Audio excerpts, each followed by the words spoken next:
زه کله کله وایم د دې ښځو دپاره دا پرده چې ده دا یعنې فرض ده او د دې ښځو دا بې پردګي چې ده نو دا حرامه ده صحیح ده که نه نو کله کله د بیاناتو کې زما دا د غبي زه د ښځو ته وایم چې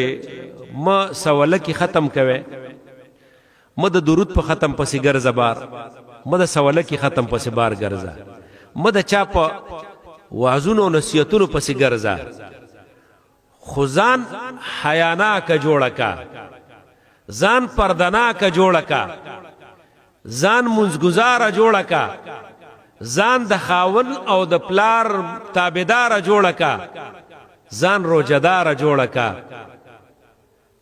ته به جنت ته ځې او که ته وایې چې یاره په چنچي کې ناست دی او کاونټر دې راغستی دی او مخ دې مخکاره کړی دی په کاونټر یا په غټ تسبیح باندې تسبیح اړې تاسو دا پیشن لیدلی که نه په دې چنچي کې کله کله ښځه ناست دی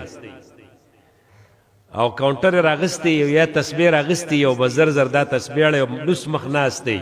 مټې هم ښکاري ګریوانې هم ښکاري او جامې هم د ډول سنگار ښکاري او دا تسبیح اړی او دا ذکر کوي هلکه تا نه تپوس کوم که دا تسبیح وانړی او دا ذکر ونه کي او مخ پټ کي دا مسلمانه ده او که دا تسبیح اړی او مخ یې ښکاره وي خدای به تې تپوس کوي او که تسبیح وانړی نو خدای تې تپوس نه کوي الله ته د دې تپوس نه کوي چې ته په چنچي کې ناست وې تسبیح دې اړولې دي که نه دي اړولې خو د دې تپوس به تې کوي چې یاره تا دا مخ ښکاره کړی و ولې دې ښکاره کړی و تا دا مټې ښکاره کړې وې ولې دې ښکاره کړې وې تا دا غاړه ښکاره کړې وه مرۍ دې ښکاره کړې وه ولې دې ښکاره کړې وه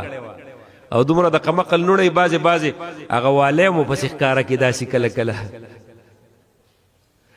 دا څادر داسې لرې واړی دا والی مو سره ښکاره کړي دی خوا زه ورته یم د قمقل نوڼی دا خو چېرته خاوند ته ښکاره کوه په بازار کې دی لیونو ته مه ښایه دا والی دی څوک به دله دا غوږ پرې کي دا خو داسې خلک دي چې دا غوږ به دله سره په دې والی پرې کي خو به هر صورت الله تعالی دې رحم وکړي ټولو وایه امین